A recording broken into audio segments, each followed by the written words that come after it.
I'm Monique Sorgen, and today I'm going to be reading from my book, How Long You Should Wait to Have Sex, a novel.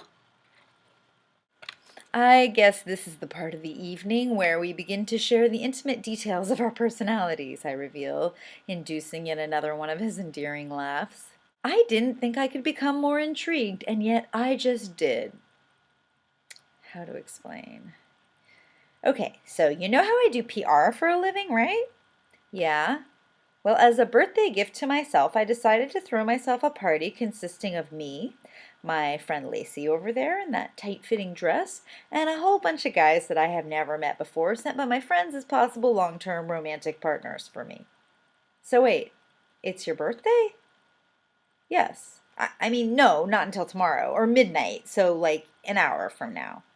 This is what I mean about him. I just revealed a potentially embarrassing aspect of myself, which I happen to admire in me, but which I realize some people might take as a little insane. And all John heard was that it was my birthday. And he cared that it was my birthday. I did notice an above average number of men in this bar tonight. Are you saying that was your doing? He asks with a gigantic smile on his face.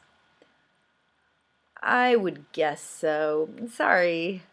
No, it's fine. Either way, I'm talking to the most desirable girl in the place, and I'm impressed that you did this. You see? He's amazing! But why now? Why this birthday? You know how it is. Sometimes when your birthday comes around, you take inventory, and on this birthday, I realized that I have yet to date a guy I would want to marry. So I needed to try for that. So you invited all these guys here to meet you for your birthday, and you're drinking with a complete random. I'm not comfortable calling John a random, since I already know that he's the one, but I guess it always has to start with someone who's a little random at first. Talk about being in the right place at the right time, I tease, cracking him up again. Then for clarity I add, I mean you, of course. His laugh tells me that he got what I meant. Then, as everything was going perfectly, I asked the question that would reveal his first flaw. How about you? How come you're not married yet? He goes silent, and I realize my mistake. Or are you? No, I was. I'm divorced. Okay, divorced I can live with. A lot of people have starter marriages, and it usually teaches them lessons that make them better the second time around. I could learn from his experience. Oh, sorry, I squeak. It's okay. I guess we just weren't in love anymore. Yes, awesome, perfect. Just what I wanted to hear. I'm not being callous. I'm just excited that I have a chance to reignite his belief in love. Any kids? I ask. No, thank God. That would just make it hard. Oh, thank you, Lord. I'm too young to be a stepmom, and at this point, I think I would do anything to be with this man, including that, so thank you for saving me from myself.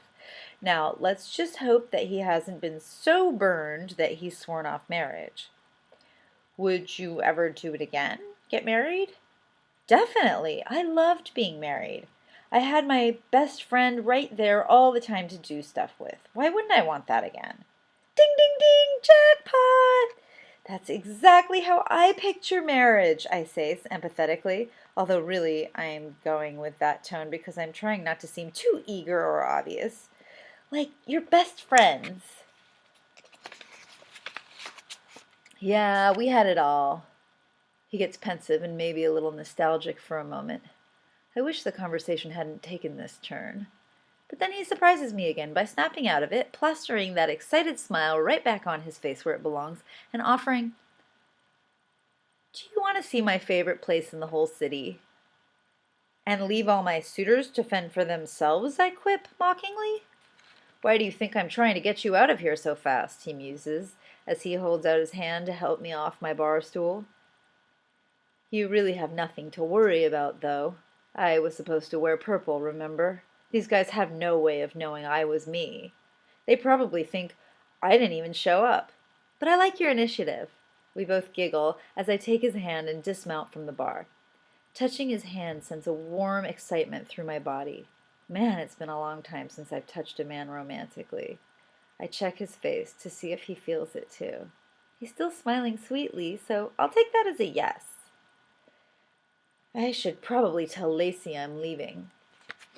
Lacey has been getting rejected all night by a variety of hot men who are immediately interested in her looks and then just as quickly turned off by how desperately strong she's coming on. After each new rejection, Lacey returns to Marty at the bar, as if he were her corner man, refueling her with drinks and boosting up her confidence with compliments, before sending her back into the ring to get knocked around some more. I've decided that he's a good guy. I can trust him, despite his misguided efforts to get her to forfeit her match and recuperate in the locker room with him. I can tell that he cares about her, and he just wants to protect her from being knocked out in such a way that it would lead to brain damage and end her career forever. She has just left his corner after taking another shot of Kahlua-flavored liquid courage and is fearlessly talking to a brand new hunky guy when I approach. "I'm not surprised you've done well in the market. You look really smart," I overhear her say as she juts out her breasts. I hate to interrupt, but I'll be brief. "Hey, Lacey, do you mind if I take off?" She hardly looks up at me as she says, "Huh? Sure, see ya," and turns her attention back to the hunk to say, "You know what would make you look even smarter? Glasses." Ha! I love that girl. That said, she's a little drunk, so I stop by Marty's corner on my way to the door. "Hey, Marty, can you make sure Lacey doesn't do anything stupid here tonight?" She shouldn't have any problem staying out of trouble. Apparently all these guys she's talking to are here looking for you. Wow, so it did work. Anyway, that's the excuse they're giving her when they decide they don't want to talk to her anymore.